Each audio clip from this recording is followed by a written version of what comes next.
Make this Valentine's Day as special for them as they are to you.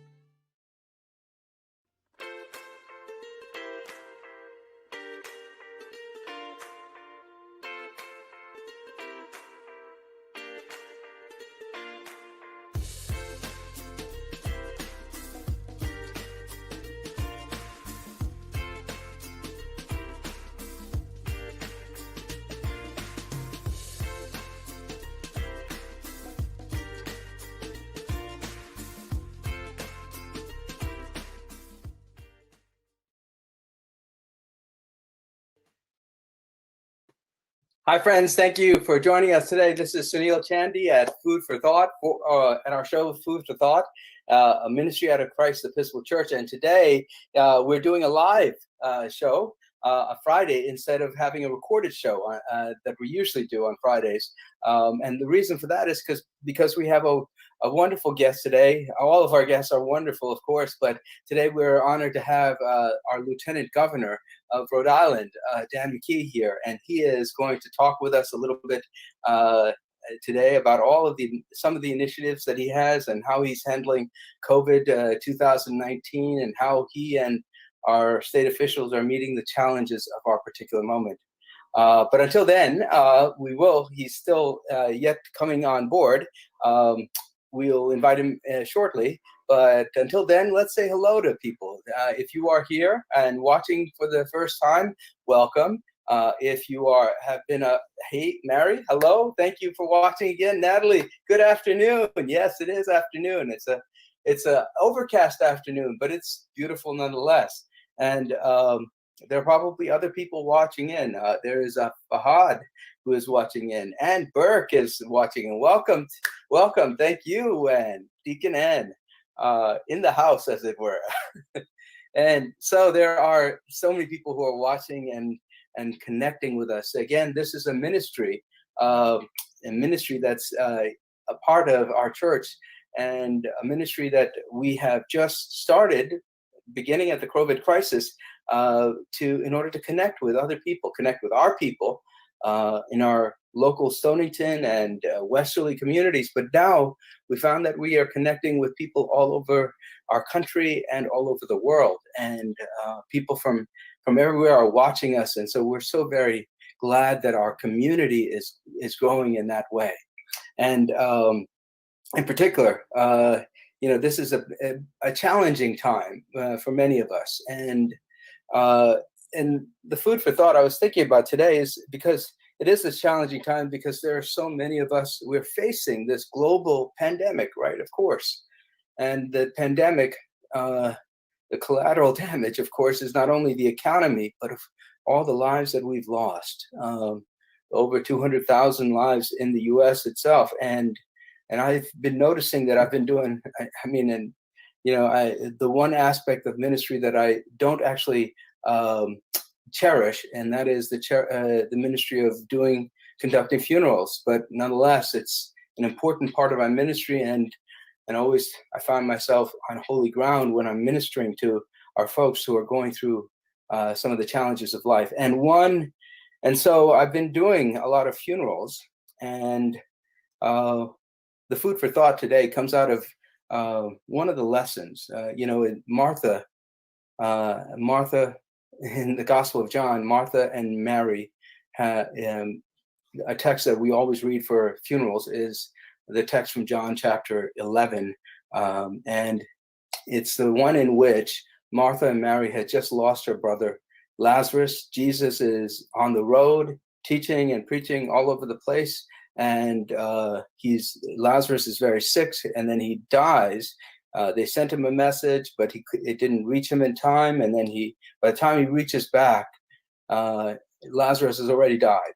And so Martha says, Lord, if you had only been here, things might have been different. And then Jesus says something that was really pretty interesting. He says, Martha, what do you believe? What do you believe? And then she says, I believe you are the Messiah, the one anointed, coming in to save us all. And And then he says, I am the resurrection and the way, the way, the truth, the life. I am the resurrection. In me, those who believe in me will find hope and joy. And then, of course, the scriptures describe where there's a miracle that happens and Lazarus is resurrected from the dead. But I think the seminal point, I think, in that conversation for me at this moment in my life is the question: what do we believe? What do we believe?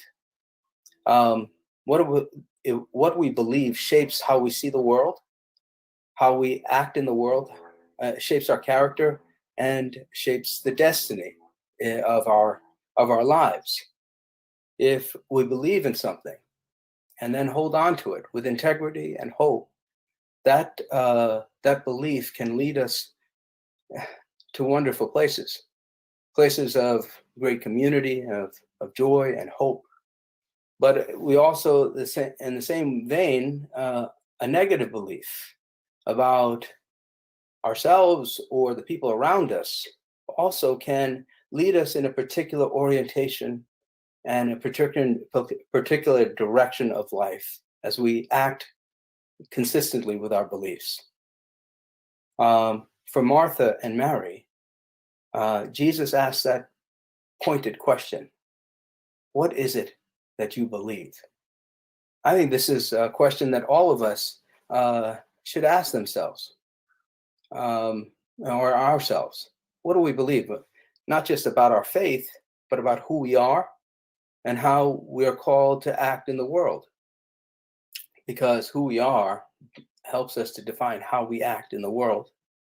If we believe in the basic goodness of people, then we will act with that in mind. If we believe that people are,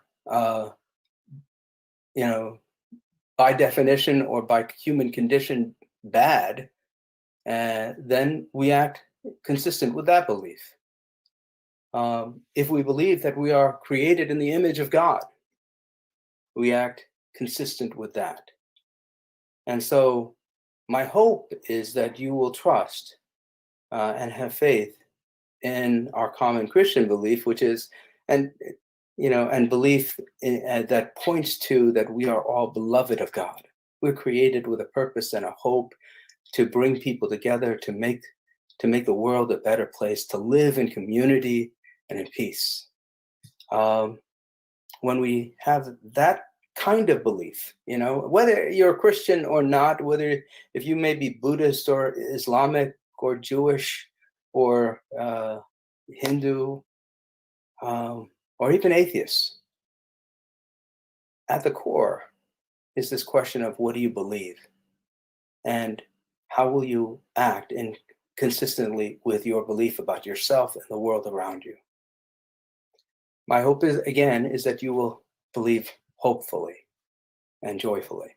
Today we have a wonderful guest, and he is not a stranger to our Christchurch community. In fact, our warden Caswell Cook helps him on his campaign. With Ben Barbara, our producer of our show, is helping the Lieutenant Governor Dan McKee do his own show as he continues to do ministry and he's connect with people in our community, of course. And he has been to a couple of our services. In fact, for our lessons and carols he read last year, and he's been a joy. He's been championing the small business community his entire time in his office, and he was a former small business owner himself and a former mayor of Cumberland, and of course now he's the lieutenant governor in an administration that's doing wonders. In this global pandemic, I think I am just so proud that I'm in Rhode Island, and then I have elected leaders such as our lieutenant governor and our governor, both of whom are doing outstanding jobs in this community. He hosts on Wednesday nights a community conversation where he invites panelists to take a deeper look at issues in our communities, such as Black Lives Matters, nursing homes and healthy aging, economic development plans, police and first responders, veterans issues, and so on. What I know him to be, my experience of our lieutenant governor is one of I cherish my experience with him. He's a good man with a good heart, and he's trying to connect and do good in the world. And so, Ben, please invite our lieutenant governor. Hi, Lieutenant Governor. How are you? Good morning. Good morning. It's so great to be here with you. Your church has been so welcoming to me and many others throughout the area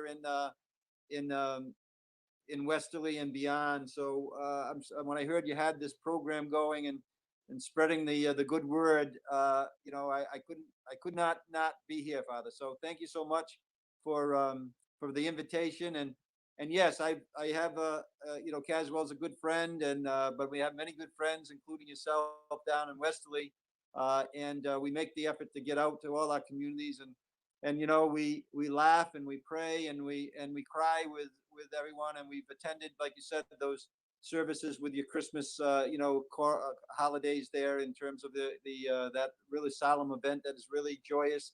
Yeah. And of course we've attended funerals at your church as well to celebrate the lives of people who have lost their lives far too early. And I still recall the gun violence issue that happened in your community. So yeah, we're with you, and we're with you through the the good and the bad, but also we have the faith that we all we all are brothers and sisters, and we try to make sure that we communicate with one another. So happy to share the things that we're working on in our office with you and your congregation. One of the things I just so cherish about you, Lieutenant Governor, is that you connect with people. I see you even in the events that you've come to in our church. You're always around a group of people, and you're trying to reach out to even the people that seem out there. They seem alone. You move in the room, and you move around, and that impresses me, because it just we want state officials who can connect with us and understand us and understand our problems and our hopes and fears. And I really appreciate that of you, and I thank you for your service that way. Well, I think that I've been very fortunate to have great parents, and instill the issue in there. And my dad, when he was living, he died in '86, but he started our boys club in town, and I've followed that lead over the years, with being involved as a member and a board member and a president of the club, and started the endowment fund. And when Sue and I started our family, I got out of the boardroom into the gym, and I think that experience, that hands-on that you just described, we need to have people who are in those executive positions, the leadership positions, but we also need those leaders to get right on the ground, right in the gym with the families, and hands-on. And I think that carries over when we get into a health crisis like we're in right now. I always bring a mask of some sort with me to make sure people understand that this is serious. Yes. My Unity Wins mask here, on. This is a time when we bring all our communities together, and we've been trying to do that in our office, as you described, whether it's helping our small businesses or really working directly with churches. You mentioned a community conversation. We'd love to have you on, Father, with the work that you're doing. We've had the members of the clergy and members of the different ministries out there who are helping with food banks and helping people distribute large amounts of food, making sure that we're providing the essentials to families that, quite frankly, are struggling right now. I love that, because I think in the media what we usually get is we see a divisiveness in our community. But what I have seen in my community here, Westerly, and the people in Rhode Island, is that people are actually connecting with each other, trying to help each other out. I mean, I see our police officers and firefighters reaching out and to those who are struggling this time in this period. And so I love it that you're bringing that aspect out, because people don't see that often. We only want to see the anger, the frustration, and the division, but there's a lot that's happening among just our regular folks who are both parties, Republican, Democrat, and in between, you know. Yeah, Father. So I think you play a role in that as well. And yeah, we're using, virtual platforms. We're so grateful for Ben. Ben has been helping us out with, I don't know how many programs we've been able to do, but we're getting up to close to 100 or more right now with the two twice a week and the different other things like this venue as well. But you bring people together, and that's something that, as I said, with my dad and my mom and the boys club work, all walks of life walk through a door of a boys club. All walks of life walk through the Christ Church in Westerly. Yeah. And the fact of the matter is that the more that we bring parties together, the better off we're going to be, the stronger we're going to be. And I have not. I also talk to the extremes on the ledger here. I think that not talking to for instance, the Black Lives Matters, or the extreme that feel as though that the police are not being treated fairly, in a real extreme way. I believe that we need to talk to everybody, and the people who are willing to actually join in a conversation, we're going to be better off on that. So that's one of the strategies that we've used, and I learned from leadership like yourself and other ministries in the state. They never say no to anybody. Yeah. They never. It's always you're always there to listen, to comfort, and where you can create a dialogue, especially in this time frame with a health crisis, the racial unrest that's going on. Clearly, there are issues that we need to address on the racism issues, and Rhode Island can be a leader on that, because I believe that having been a mayor for 12 years in our town, and working with our local police and knowing how hard they work at trying to make sure that we bring communities together, they can play a role in this. So, but on this issue that we're dealing with, I don't think there's any more important thing right now than an open dialogue and be willing to take that risk. I was at an event, Father, in Barrington. I was asked to come in and talk about issues that related to education, equality, and we walked, from the church to the town hall, and joining us were people that from all different walks of life, including the Black Lives Matter. They joined in with this nonprofit group in Barrington.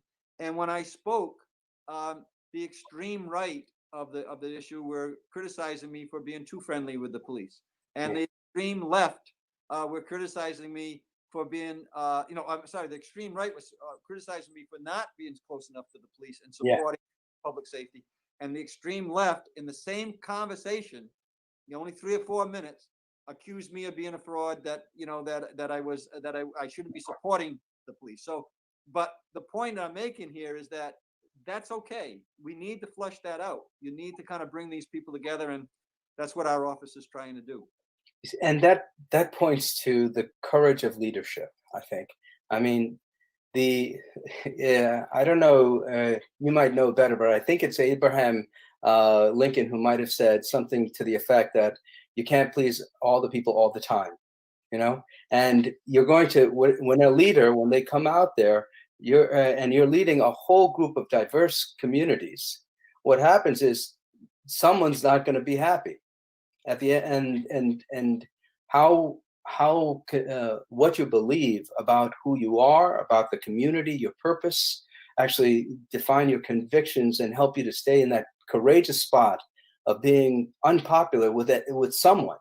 And I applaud you for that courage, Lieutenant Governor. It's a hard place to be. It's a hard place to be. And that's why we, as communities of faith, need to pray for our leaders. Yeah, well, keep on saying the prayers, Father, because we need them. But we're also, you mentioned the small business advocacy, and and Caswell certainly front and center, and with the Misquamicut Business Association. We'll be doing a tour with Lisa in the chamber down in Westerly. We'll let you know when we're there. This is part of your work as well. This is part of the the healing process, to work with the pressure that's on many families economically, not only in the health issues that I kind of continue to remind people: wear the masks, wash your hands, do the social distancing, take this seriously. but also the economic impact. You've got to be feeling that in your congregation right now. Yeah. It's got to be front and center on their minds. I know families are not sleeping at night because of this pressure. As a small business person myself, I've gone through a banking crisis with our businesses. I've gone through the internet bubble when 9/11 hit. We've gone through the real estate crisis about a decade ago, and we know that it takes a lot of persistence to work your way through that, and it takes a lot of people to provide guidance. I received help from what I refer to as my guardian angels during the most difficult times when we were facing those challenges economically and with our small businesses, and you provide that as well. And so we're encouraging all the people who might be impacted not only health wise but also economically, whether it's small business wise, to be contacting our office. We will direct you in the right direction to get answers to your questions and provide you help. And then your role, Father, in terms of the work that you do and the bring people together. We encourage people who are struggling in that way to seek you out, to seek the congregate, the clergy out, to get their guidance. We're all in it. We're all in this together. It's cliche, but we are. Here we are. It's true. Together, the better. Yeah, definitely. And it's interesting. You're right. Our we're a beach town. We depend on revenue from all of the activities during the summer, and now because people don't travel as much, they're not as traveling here. So there are people in our community that have been hurt, and in my community especially, and and that's the other thing that it points to. I think it's like there's a level of frustration that people have, right? And so that level of frustration, leads people to say things and do things that they might not normally do. The level of threshold of tolerance is like lowered. And Yes. so, and I'm just thinking that, so here we've got someone from India watching. That's my mother on the. Nice. My mother's watching it. That's great. Governor, we've gotten global here today. That is great. My mom is 92, Father, and actually she had a little spill. She's in the hospital right now, trying to get some help for some pain that happened on a fall. 92 years old. She's been living as my next door neighbor, for many years, and now during the time I've been married, and now lives with us for the last 15 years. So we love our moms, right, Father? Yeah, we love it. What's her name? We'll put her on our prayer list. Yes, Helen Willa McKee. Put her on the prayer list. Yes. All right, we will. We'll pray for Ella. I'll let her know that. And but back to that whole idea. I mean, and part of it is there's so much frustration, and I hope that people and even in your groups that you grab that move around you, that when they get angry at each other, just to help them to understand that they're human beings behind the anger. Yeah, we see it. The pressure's there, and like you said, we're working with small businesses, but we're also working, as I mentioned before, with many organizations that are providing a lot of help to people, to families. They're seeing it, whether it's in the Asian community. The Asian community has been really targeted in a lot of ways because of the origin of the flu and the virus. That's here in Rhode Island. We know that to be true, and we work with Shanavi and others that are directing in that Asian community. We're with the Haitian community as well, and they're really impacted significantly. The churches are being impacted because people are not, people have been shied away or not been allowed to come to services, and so their support to the church is something that has been impactful. We're involved with the Dominican community as well, and all communities all around the state of Rhode Island. I've used a theme, Father, in my office of that there's 39 cities and towns in Rhode Island, and each and every one is important. All the people who live in those communities are important. The communities that make up those communities are important. So, being here to share that with you and letting people know that they have help from you in terms of the work that you do, and as a church leader. And also, you can find help out of our office as well. As being a political leader out of our office, we encourage people to reach out, especially in this time of need. Yeah. Oh, it's beautiful. Lieutenant Governor, you're just amazing, and I thank you for your leadership. Now, I do have two questions for you. Yeah. One is what piece of wisdom might you pass on to us, especially as we meet this challenging moment? And the second is, who does your hair? Your hair is gorgeous. I know. I've been blessed there, so we always count our blessings. Actually, when I could not get a haircut, I reverted back to some of my college days. The hair was out quite wide, but now I can get a haircut. Although my wife Susan said that I need one now again, so I'll go get one. But Well, yes, great. I think the words of wisdom. I'm certainly not the one to provide that, but I think that it's having the persistence to work your way through whatever challenges you have right now, and knowing that these times are going to pass. They are, and what we do today is going to matter when things calm down. The behaviors, the way we treat people, the way we respond to people, the way we help people right now. Those are all opportunities for us to really shine, right, during a time when it's difficult. And we're working on a number of things. I want to just mention that we're working with the veterans right now very closely. You have a resident of the Westerly area, Kasim Yan, who Kasim is the veterans director of the state of Rhode Island. We just dedicated a monument, Father, to 9 Marines who were killed in the first terrorism attack against the United States in Beirut in 1983. And we just dedicated this tremendous monument to them. And it was a healing for their families. It was 37 years in the makings, but it was healing for their families. And we have Marines that actually survived that attack that live in Rhode Island that have been telling their stories and advocating for them. Those are all healing, things. And it's not just one thing that you do. It's multiple things that you do to address people in any way that you can. In that case, you were really honoring, the men and women who serve in our country, to protect our freedom. And right now we're working on a plan to, because we normally during the holiday season, Father, we do a care package to every veteran, every active duty man and woman who are outside of the state of Rhode Island serving. We send them a care package from Rhode Island. We've sent as many as 500 at any given time. Wow. Now because of the COVID and the nature of bringing 300-400 volunteers together to do that, we're repivoting it, and we're going to raise dollars now to help the families in they call it a military relief fund that last year provided $60,000 of relief to families who are here while their mom and dad or their husband or wife are serving somewhere else, and they need funds to help pay their electricity or their car payment or those things because the income goes down. So we're doing a military relief fund. Anybody that's out there interested in supporting our military, that's a way that they can help. We're also working on. Well, go ahead.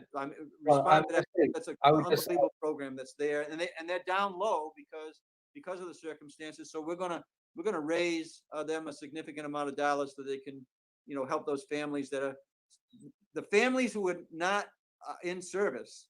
They're in service. They are impacted by the men and women that serve our country to protect our freedom. Well, you know what? If Ben could get a hold of that website or whatever, we'd like to help in whatever way we can. I'll donate from our discretionary to help out with that too, and we'll also put it on our website because I think we have a lot of military families and veterans in our community too, and it's the right thing to do. Yeah, so we're partnering in, and we're doing a little bit of a shift, and we're working on that. We'll get that information.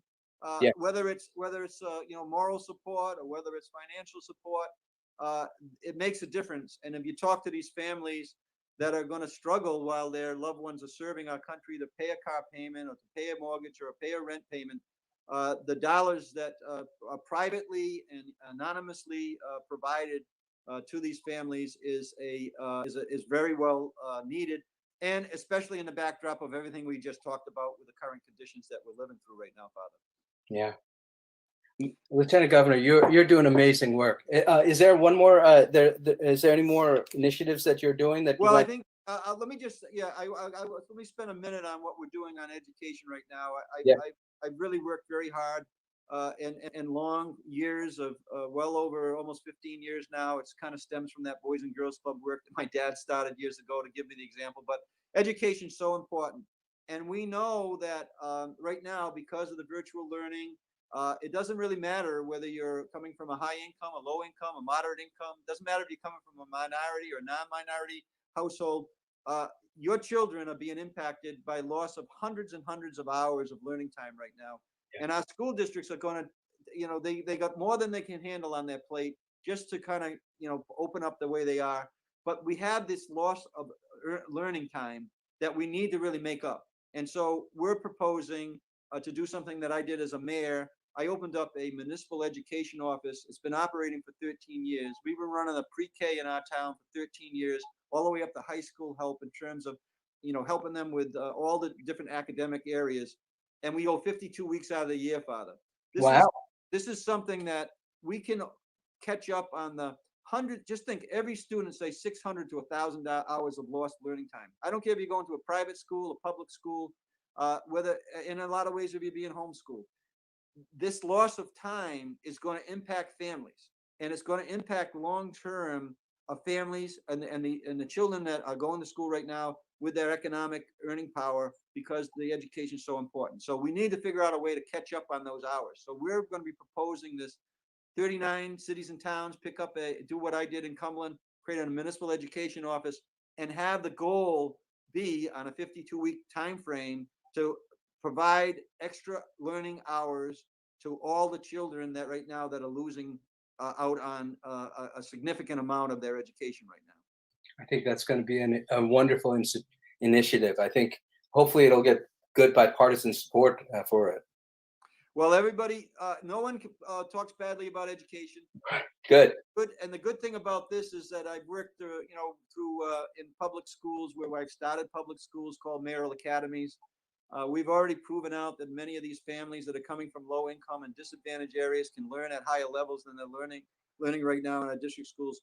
But this is going to be outside of the public school arena. This is going to be this 52-week a year.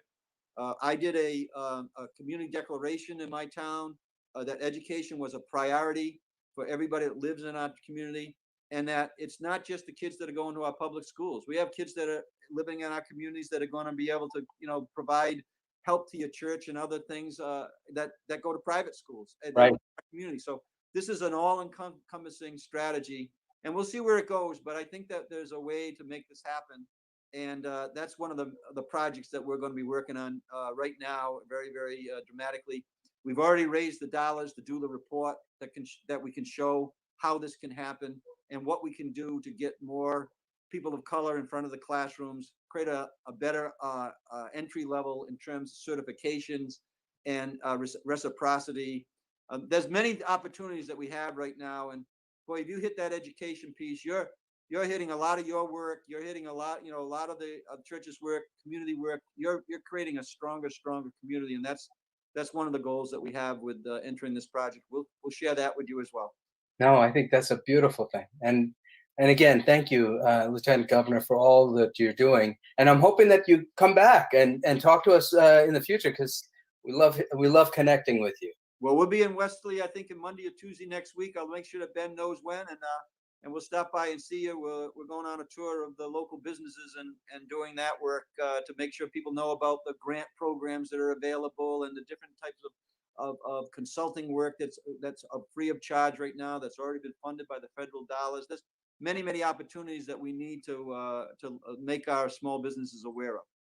Great. Well, God bless you, and God bless your wife and your family, and of course we'll hold Ella in our prayers too. Yeah, have Helen Willer. That's Helen Willer. She's a remarkable woman at 92, and she raised 5 of us in the family, and she is an incredible individual that has taught me a lot about caring for people and helping people. God bless her, and God bless you. Right back at you. Thank you. Thank you. Yep. Again, just we have some really wonderful elected officials, and Lieutenant Governor Dan McKee is just one of those wonderful people that we're blessed in our state to have. And so we will pray for him as we continue to pray for our governor and all of the elected officials here in our state. And we'll also keep our national officials in our prayers, and of course, the globe and all of the leaders in the world. But let us now end our time together with this prayer adapted from Bishop Thomas Brown. The Lord be with you. Let us pray. Jesus Christ, you traveled through towns and villages, curing every disease and illness. At your command, the sick were made well. Come to our aid now in the midst of the global spread of the coronavirus. Heal those who are sick with the virus. May they regain their strength and health through quality medical care. Heal us from our fears, which prevent nations from working together and neighbors from helping one another. Be present with those in authority who are making hard decisions. Support our elected leaders, our governor, our lieutenant governor, and the medical professionals, emergency responders, counselors and caregivers, teachers and students. We ask this all in your name, Jesus. Amen. Join with me in the Lord's Prayer. Our Father, who art in heaven, hallowed be thy name. Thy kingdom come, thy will be done, on earth as it is in heaven. Give us this day our daily bread. Forgive us our trespasses, as we forgive those who trespass against us. Lead us not in temptation, but deliver us from evil. For thine is the kingdom and the power and the glory, forever and ever. Amen. Friends, go out into the world. Spread the light of joy and hope and love, the light of Christ. The world needs it right now.